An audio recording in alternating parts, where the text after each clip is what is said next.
All right. Good evening. Can you hear me okay? Great. Well, my name is John Pentangelo, and I'm the director of the Hampton Roads Naval Museum. And on behalf of Admiral Christopher Grady and Rear Admiral Sam Cox, I'd like to welcome you to the 244th Navy Birthday Commemoration. Ladies and gentlemen, will you please stand for the national anthem? Color Guard post.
Well, welcome.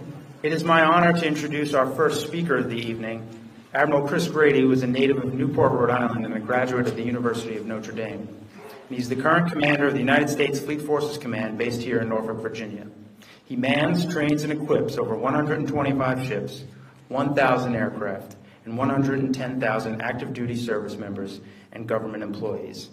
As commander of U.S. Fleet Forces, he's responsible for providing combat-ready forces forward to numbered fleets and combatant commanders around the globe in support of U.S. national interests. In addition to commanding U.S. Fleet Forces Command, Admiral Grady is also the commander of U.S. Naval Forces Northern Command, commander of U.S. Naval Forces Strategic Command, and Joint Force Maritime Component Commander for U.S. Strategic Command.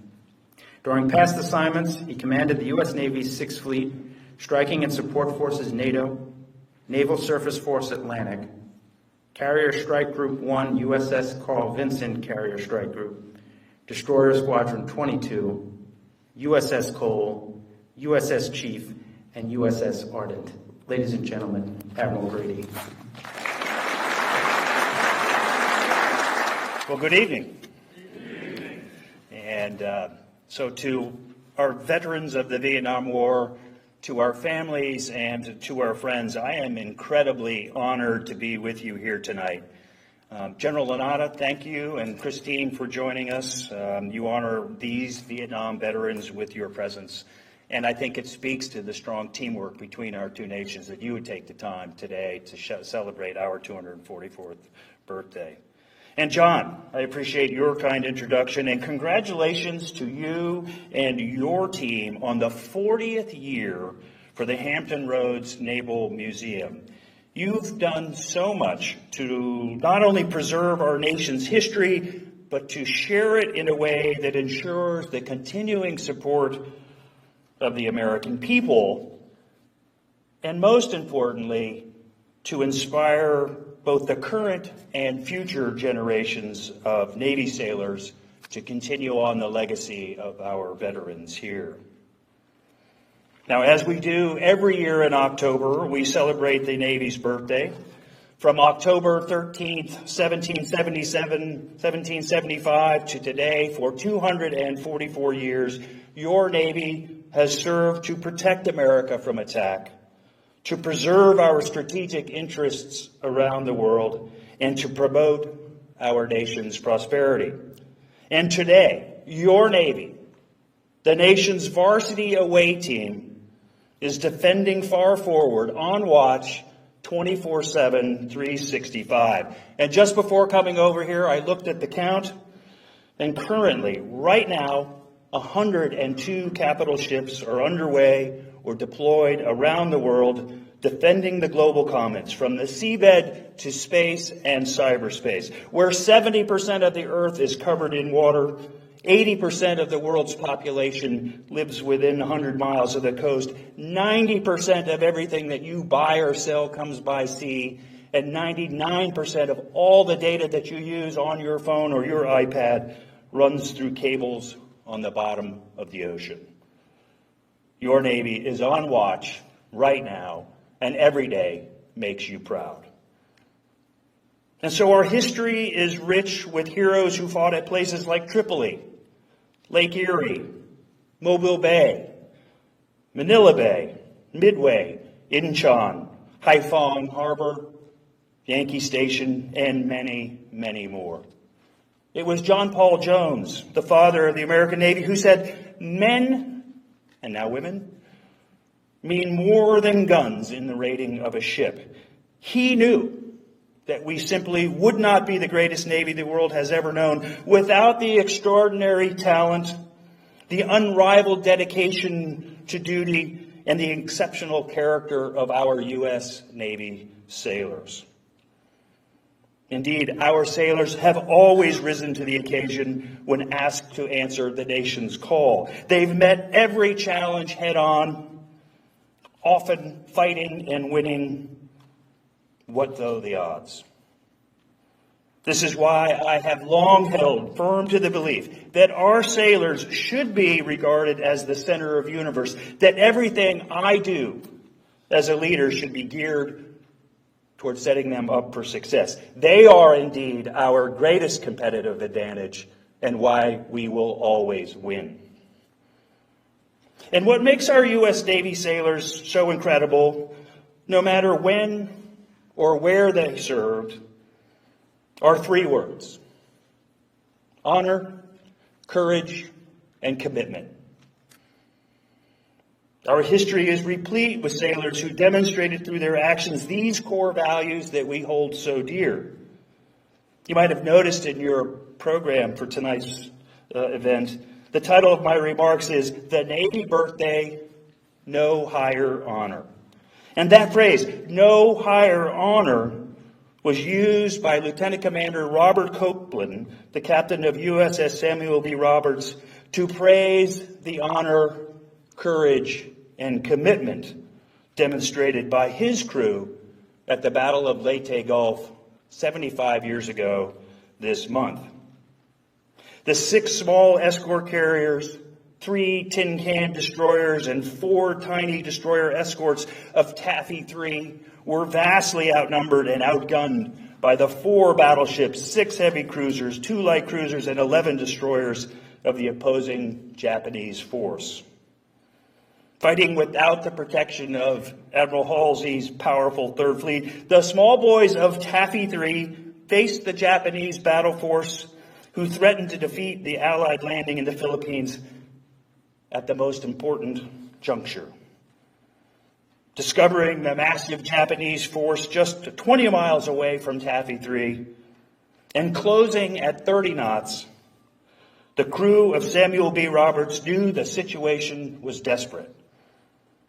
And in an act of incredible courage and self-sacrifice, the small destroyers and tiny destroyer escorts turned toward the charging enemy ships in order to delay the powerful Japanese long enough for reinforcements to arrive. Pounding away with their torpedoes and their 5-inch guns, the tiny ships of Taffy 3 achieved the impossible. They turned away the Japanese. A former high school football star from Webbers Falls, Oklahoma, 20-year-old Paul Carr, was the gun captain of the Sammy B's aft 5-inch gun. And in the face of withering close-range enemy fire, he led his team to fire 324 of the 325 available 5-inch rounds in only 35 minutes, a feat which surely shocked and bewildered the vastly superior Japanese forces. Carr, mortally wounded by the premature detonation of a powder charge, attempted to ram the sole remaining round into the barrel by hand, but was unable to do so due to his injury. And though he went down with the ship, Carr was awarded the Silver Star for his unflinching courage and steadfast commitment to keeping up the fight. The frigate USS Carr was named in his honor, serving from 1985 to 2013. Chief Torpedoman Rudy Scow launched the ship's only 3 torpedoes, one of which badly damaged a Japanese cruiser, and he did this despite an injury that nearly prevented him from doing so.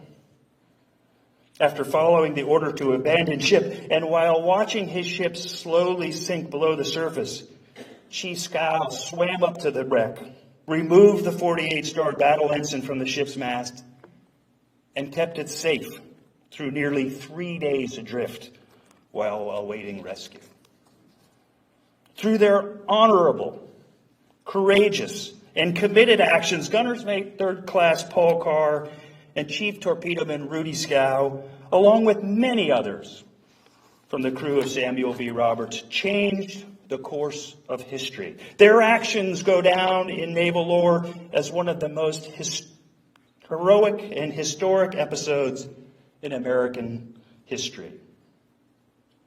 And when the job was done, we welcomed home our Navy veterans of World War II as heroes to ticker tape parades and labeled them the greatest generation.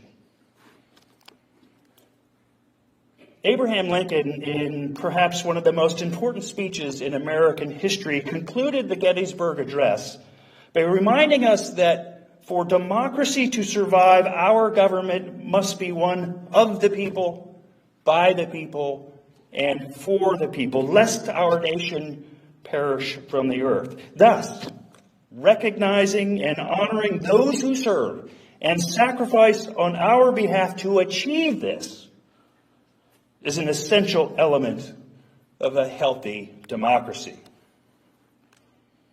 Now, at times in our nation's history, we have been slow to fulfill our obligation to honor our heroes. And I would say that was the case for our Vietnam veterans, including my father, then Lieutenant Roger Grady, who served 2 tours in Vietnam. The 50th anniversary commemoration and this new exhibit, which I hope you will all see, is an element of our effort to make amends, to remember those who served in this war and what they did for us, their sacrifice, their service on our behalf. This exhibit will soon serve to share the endless list of stories where U.S. Navy sailors acted with the utmost courage, honor, courage, and commitment.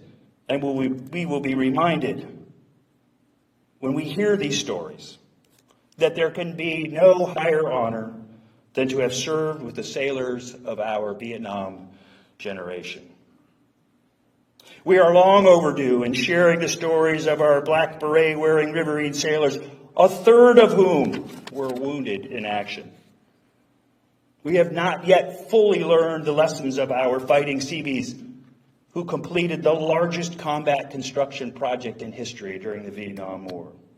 Nor are we familiar with the tale of how our thunderous strikes from our gun line helped bring our foes to the negotiating table to end the war.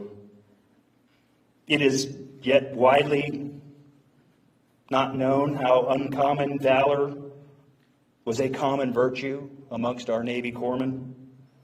And finally, we could all benefit from learning how our naval aviators rapidly innovated in response to ever more advanced air defense threats. There was no higher honor then to serve with Chief Boatswain's Mate Quincy Truitt, who on his second combat tour to Vietnam witnessed the riverine combat boat in front of him ambushed in the Kinh Dong Tien Canal. With their patrol craft sinking, the crew of 5 scrambled into a ditch along the shore, and Chief Truitt ordered his boat in to rescue those stranded crewmen. deliberately exposing himself to blistering enemy fire while saving all of his fellow sailors. The epitome of courage and commitment. Chief Truitt had told his wife Geraldine that he wanted to go back a second time because that's where the war is and that's where I belong. Chief Truitt was posthumously awarded the Navy Cross for his outstanding courage under fire and inspiring commitment to his duty, and the frigate USS Truitt was named in his honor, serving our Navy from 1974 until 1994. There would have been no higher honor than to serve with Senior Chief Equipment Operator Johnny McCulley. In 1965, a force of 4,000 North Vietnamese troops attacked a combined South Vietnamese and American force, a tenth of its size, in a rural hamlet called Dong Xuay. Senior Chief McCulley immediately took up a defensive position where he was wounded by shrapnel and machine gun fire, though he kept fighting until his position was finally overran. McCulley withdrew into the village of Dong Xuay, where he hid for almost 2 days until he was rescued. Later, McCulley was awarded the Silver Star for his actions at Dong Xuay and continued to serve in the Seabees, retiring as Force Master Chief. Sadly, he passed away earlier this year in Arlington at the age of 88. There was no higher honor than to serve with Boatswain's Mate Third Class Craig Baird of Yakima, Washington. He served on the gun line in USS Newport News as part of Operation Linebacker 2. The ship had just finished firing thousands of rounds of gunfire, to include 8-inch and 5-inch shells, when a defective auxiliary detonating fuse prematurely fired, causing an explosion which killed 20 of his shipmates. Petty Officer Baird was one of the few inside the turret that survived, and as the ranking petty officer inside, he took charge. He continued fighting the damage, and he led the other survivors to safety. Following his naval service in Vietnam, Baird went on to serve as a police officer in his hometown of Yakima until his retirement. Truly an amazing life of humble service to the nation. There certainly would have been no higher honor than to serve with Hospital Corpsman Third Class Michael Kuklinski. Both of his legs were seriously wounded when his Marine platoon was ambushed by a North Vietnamese Army unit. With 70% of those in his unit either killed or wounded, he ignored his own injuries and resolutely continued providing medical care to his shipmates for 30 minutes until reinforcements arrived. He again refused medical care until he finished transporting all of his wounded shipmates to the helicopter landing zone. In recognition of his bold initiative and unwavering commitment to duty, Michael Kuklinski was awarded the Silver Star. And finally, there was no higher honor than to serve with Lieutenant Junior Grade Everett Alvarez, Jr. He was the first naval aviator shot down and taken as a prisoner. This happened during Operation Pierce Arrow, which was our response to the Gulf of Tonkin incident. He was held in the infamous Hanoi Hilton, at times tortured and beaten for over 8.5 years. He didn't simply endure, though. He wrote one of the most extraordinary stories of honor, courage, and commitment in the annals of naval history. He, too, is a Silver Star winner. Now, the men and women of the United States Navy draw our inspiration from the sailors who have gone before them. And so to our Vietnam veterans here this evening, and to others who contributed but were not able to be here, I am excited to open this new exhibit because we still have much to learn from you. We have much to learn from you and your many acts of honor, courage, and commitment. Your service in Vietnam further cements the Navy's legacy. And so on our 244th birthday, but every day, you give today's sailors countless examples of heroism as we steam ahead into a new era of great power competition. And so like those that went before you at places like Leyte Gulf, you once again proved that there is no higher honor than to serve your nation while in harm's way. And for us, there is no higher honor than to thank you for your service and to wish you and your Navy happy birthday. Thank you very much.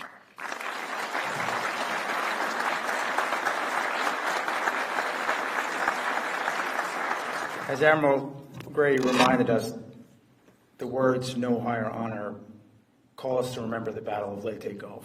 It was fought and won by the United States Navy 75 years ago this month. And all across the world, the Navy will remember the heroism displayed by World War II sailors during the Battle off Samar. And tonight and always, we remember the legacy of these men by recognizing all who share in that very proud legacy from 1950 to 1975. I'm speaking of the almost 2 million sailors who served in the United States Navy during America's long involvement in Vietnam. Nearly 3 years ago, the Hampton Roads Naval Museum embarked on a major exhibition project. We wanted to commemorate the 50th anniversary of the Vietnam War. We closed the entire museum in April, and in a few moments we will reopen with a brand new exhibit entitled The 10,000-Day War at Sea. Using the Navy's rich historical collections, personal artifacts loaned from veterans, multimedia presentations, interactives, the exhibit educates, but it also recognizes the sacrifices of sailors who served during this conflict. And to our knowledge, it is the only exhibit in the country that focuses on the naval side of the war. When most people think about Vietnam, we think about the United States Army. We think about the Marines in the jungle. Maybe we think about confusing war aims or protest at home. What we seldom think about is the overarching presence of the United States Navy. Indeed, the Navy was this great enabling force that was always there, using its vast capabilities to project power ashore during the long, complicated, and difficult Cold War era. And the exhibit seeks to share just what these capabilities were, and Admiral Cox will speak on them in a moment. And on this 244th birthday of the United States Navy, we hope our sailors and our citizens look back at the Vietnam War and the Navy's role in it and draw valuable lessons for the future. But good history doesn't just inform the present and the future. It's about people.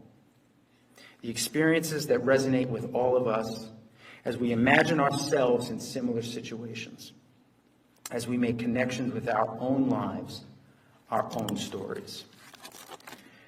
Over 40 local Hampton Roads residents sat down with us to share the stories of their war in Vietnam. And the exhibit includes the voices of these local Vietnam veterans via video touchscreens.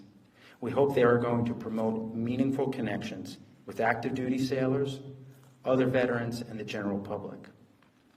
You will hear what it was like to be a young Navy corpsman responsible for the lives of U.S. Marines on patrol. You'll know the exhaustion of being on the gun line off the Vietnamese coast and expending your ship's entire wartime ammunition allowance in a single night. You'll learn the respect one destroyer sailor gained for his crew when they fought off an attack by 5 MiGs.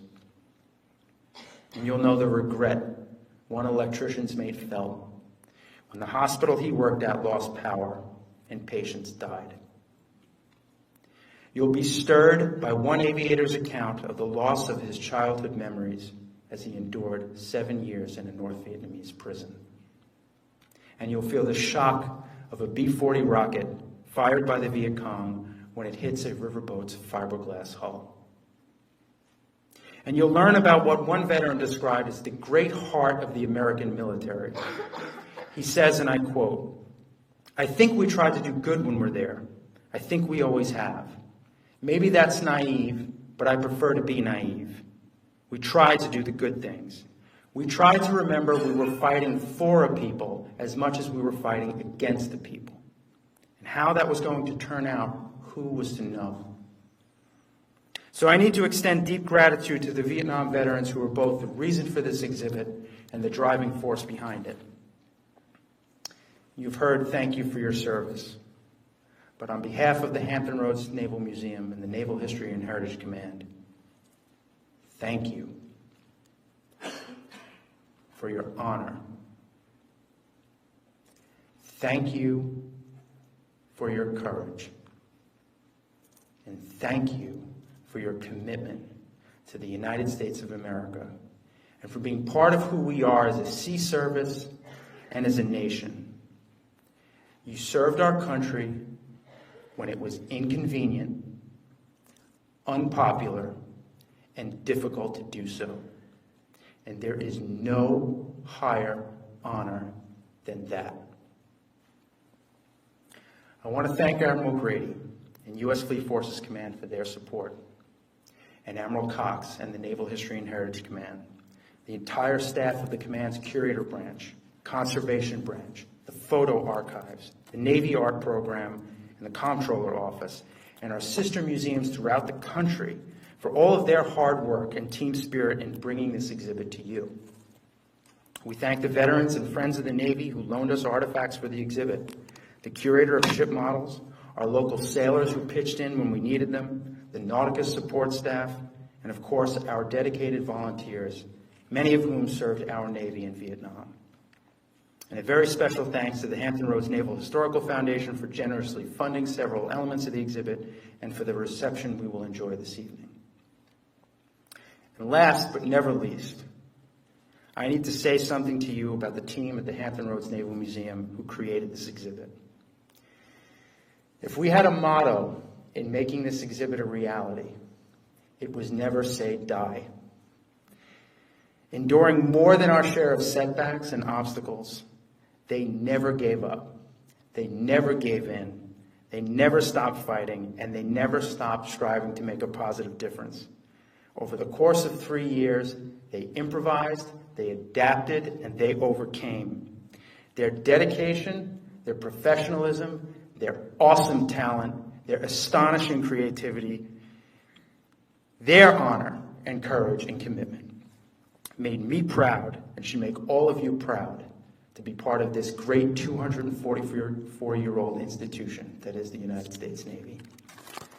So thank you, Tom and Don, Clay, Joe, Matt, Max, AJ, Laura, Elijah, Angel, Alicia, Catherine, Darcy, Zach, and Joseph. You're the heart and soul of this great museum.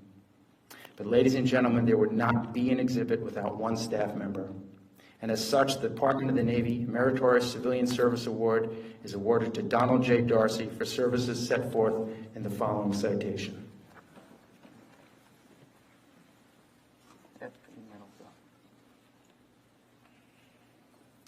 For exceptional accomplishments while serving as exhibit specialist at the Hampton Roads Naval Museum, Norfolk, Virginia, from January 2017 to October 2019.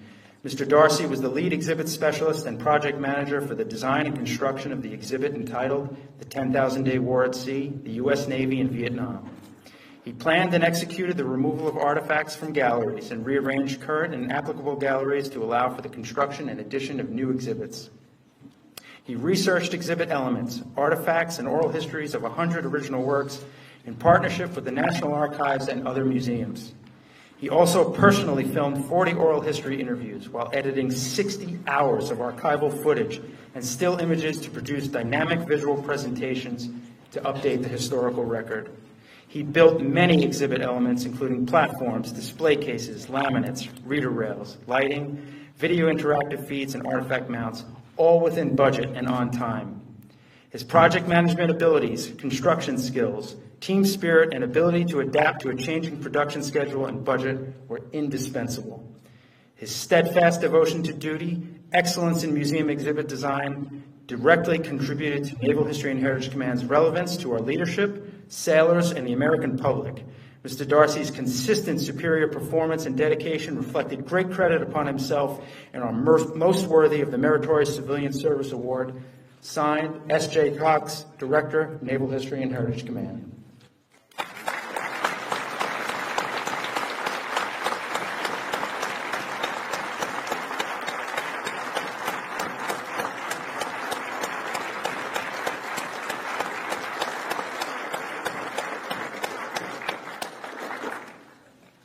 Give me some sugar.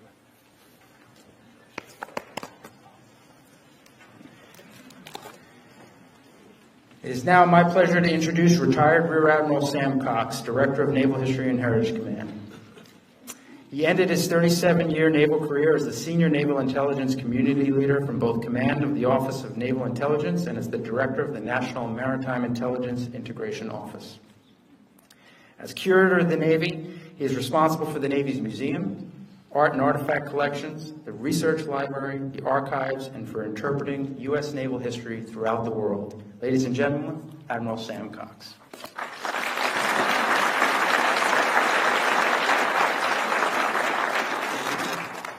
Good evening, Admiral Grady, ladies and gentlemen, flag officers. I see Admiral Brown, old Vice Admiral, old shipmate, and especially our veterans that are here tonight.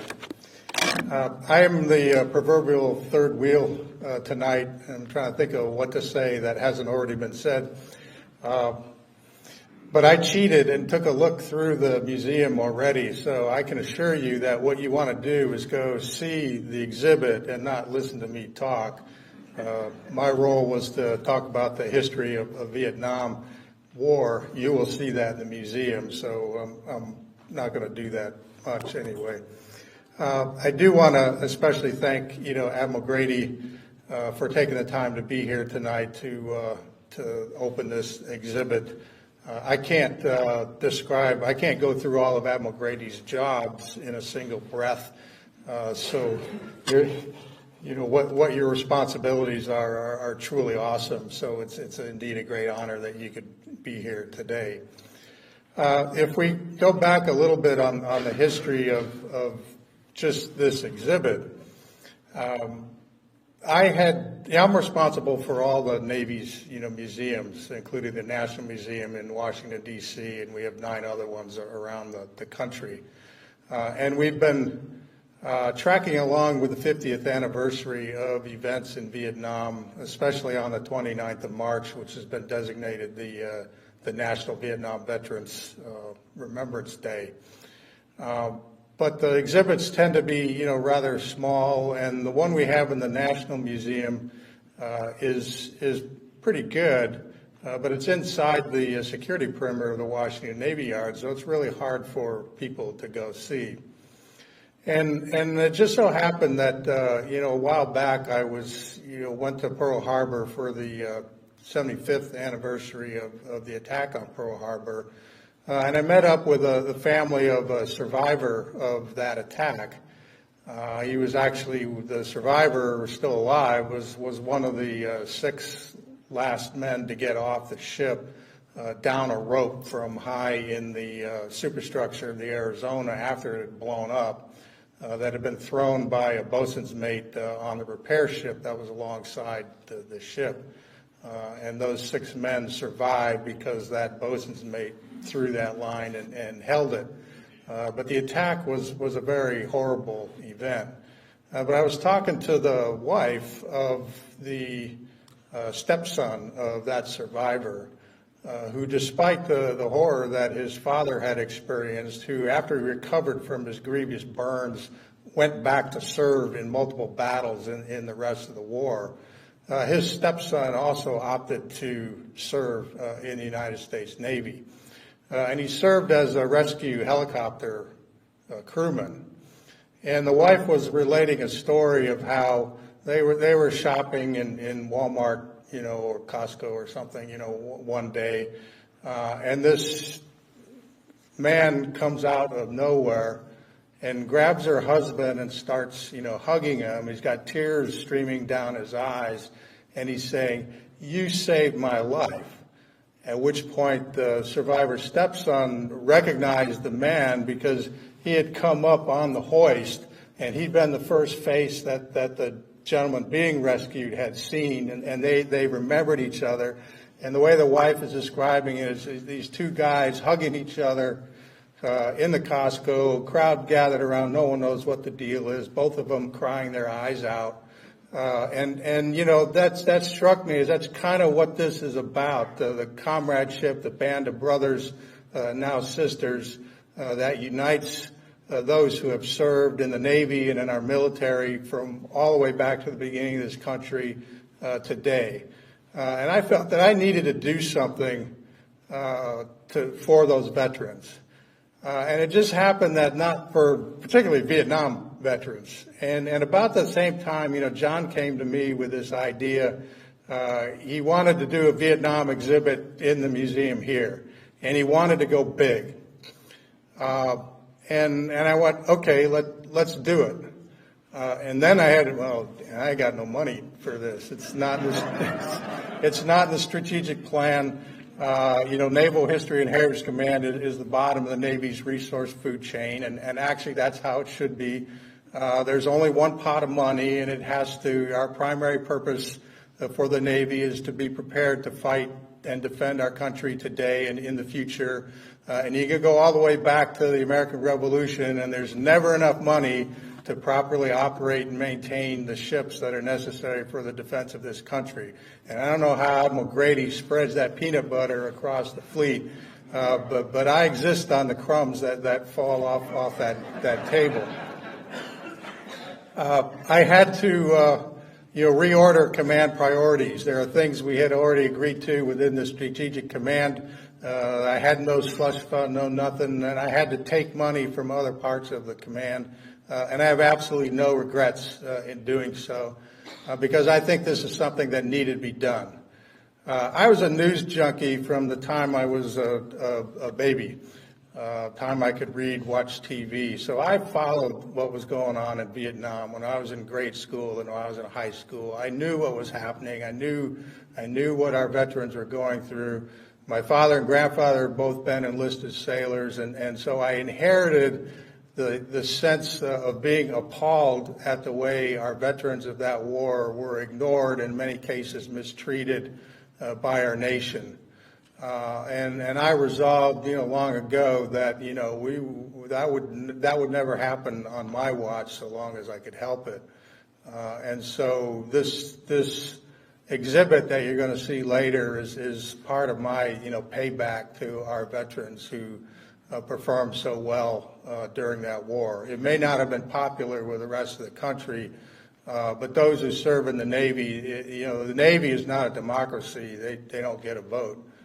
They went where their country sent them, and they did their utmost to win that, in some cases with their hands tied behind their back by political considerations, frequently at the cost of lives, but they did it. If you go to the history of the war, I'm not going to go through the whole thing, but if you go back to when the Vietnamese, the Viet Minh, who had the French colonial power on the ropes in 1954, a battle of Dien Bien Phu, some of you may have heard of, there was serious discussion within the United States Joint Chiefs of Staff about going to the rescue of the French by using nuclear weapons dropped by U.S. Navy aircraft. I would argue that wouldn't have been a good idea, but that's our involvement started way before people realized that we were being involved. And as we tracked along with the 50th anniversary of events in Vietnam, we're now 50 years from 1969. President Nixon is in office. The country has clearly lost interest in the war, doesn't want to fight it, anymore. We're in the Vietnamization process of the war, which is a euphemism for throwing it over to the Vietnamese and getting the heck out of the country. And the reality is, and so the perception is that by '69, the war is winding down. Well, you'll discover in the exhibit that actually some of the most significant naval action takes place in 1972, after the North Vietnamese and the U.S. signed the Paris Peace Accords, after we left the country with peace with honor. The North Vietnamese waited, not long, actually, and invaded the South with a conventional force, tanks and everything, in what was known as the Easter Offensive. And that time, the United States responded. The aircraft carriers, again, were the first to the scene, first to the fight. The Vietnamese air defenses had been greatly improved during that peace period. So both the Navy and when the Air Force started flying B-52s, casualties were high. I remember the video and film of B-52s being shot down. I mean, it's a pretty horrible sight. But there was also the Battle of Haiphong Harbor, where U.S. Navy ships went right into waters right off of North Vietnam, right into the Lion's Den, as it was called. And that time, the actions of the United States stopped the North Vietnamese offensive, turned them back, and bought several more years of peace. But the next time the North invaded, by that time the United States had no political will to go back in, and people who had fought and died alongside us, many of them to protect their own country, and the war was lost. None of it was the fault of the sailors who fought in those battles. They fought with extreme valor. Even those who, the anti-war sentiment, went into the people who fought there too. But that kind of, when you're in a combat environment, you set that aside and you do your duty and you do what you have to do. And that's what our veterans who served in that war did. So I'll just close by, expressing my deep appreciation for our service members, our veterans who served in that conflict with extraordinary bravery, not appreciated at the time. But I can also say that I think I benefited, when I came back from Desert Storm and Operation Enduring Freedom. The country treated me well and thanked me for my service because I think the nation felt a sense of guilt at how the Vietnam veterans had been treated, and all of that we see today is partially atonement for how the Vietnam veterans were treated. So thank you again for your courage and sacrifice, and I hope when you go through the exhibit, it'll do you proud. Thank you. I'd now like to introduce Commander Joseph Fals. He's the commanding officer of the USS James E. Williams, an Arleigh Burke destroyer named for the patrol boat commander and Medal of Honor recipient from the Vietnam War. His command carries on the traditions and legacy of sailors we are about to honor. Commander Fals will read the roll call of our Vietnam and Vietnam-era veterans in attendance, who will receive a special coin in thanks for their service to our country and their commitment to educating future generations about the Navy in Vietnam. I would ask that you please hold your applause until the last name is called.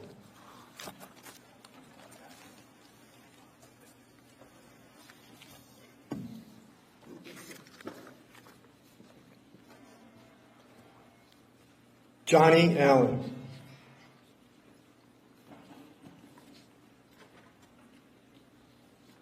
Chuck Beers. Eric Berryman.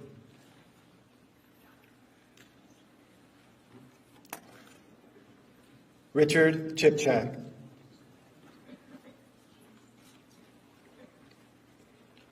Brad Dubow. Pat Doyle. Lee Duckworth. Emerson Conrad.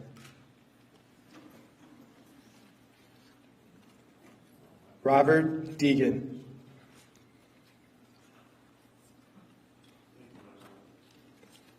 Cliff Ewing.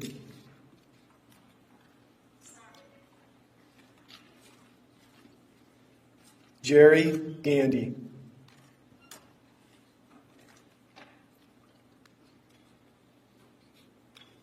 Wallace Green.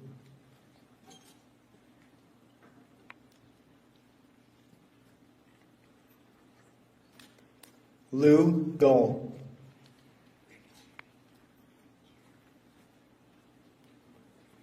Jim Hahn.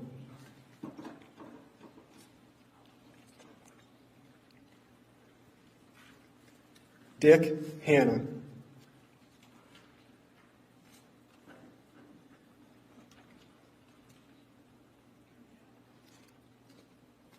Joanna Heimerall.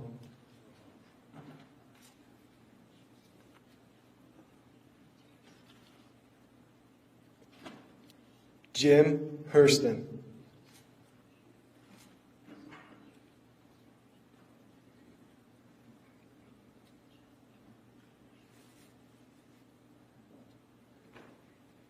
Jack Kavanaugh.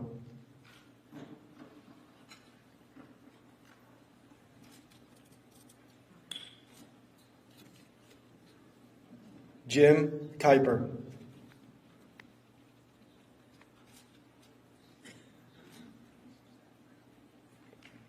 David Meister.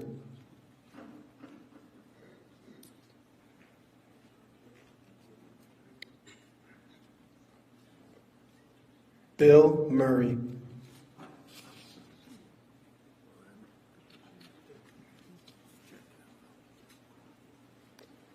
Mike O'Shea.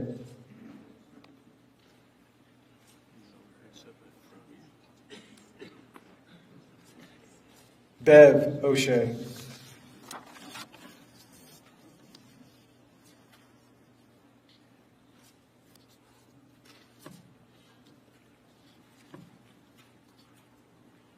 Fred Olds.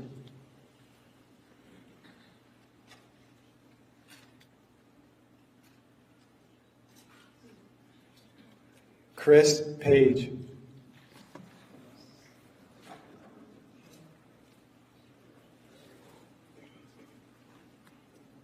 Glenn Palmer.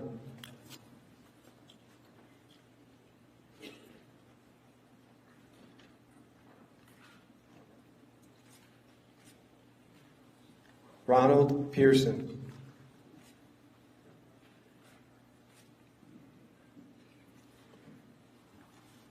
Manny Perry.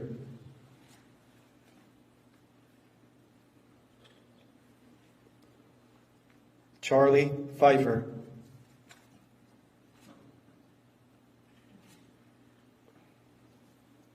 Bob Ponton.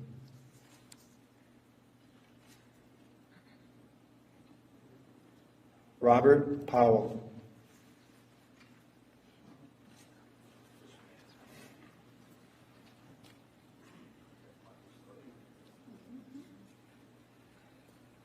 Joe Shadell.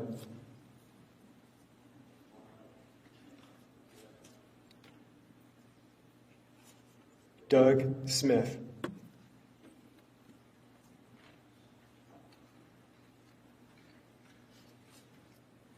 Tom Smith.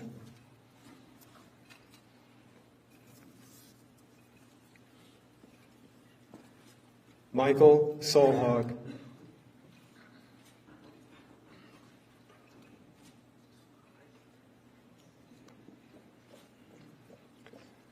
Stan Strite.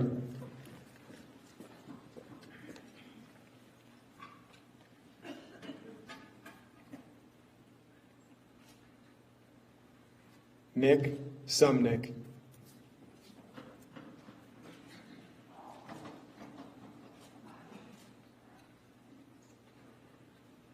John Aaron.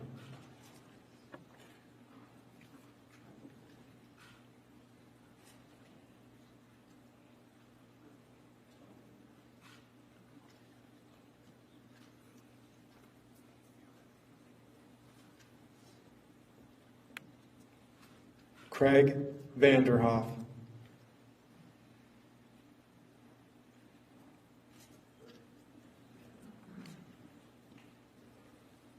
Larry Weatherall.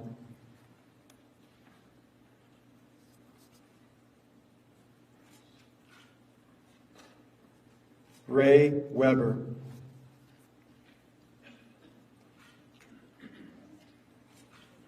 Alan Wesolewski.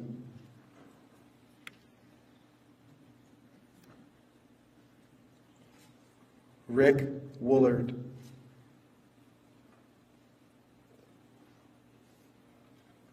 Jim Caldwell.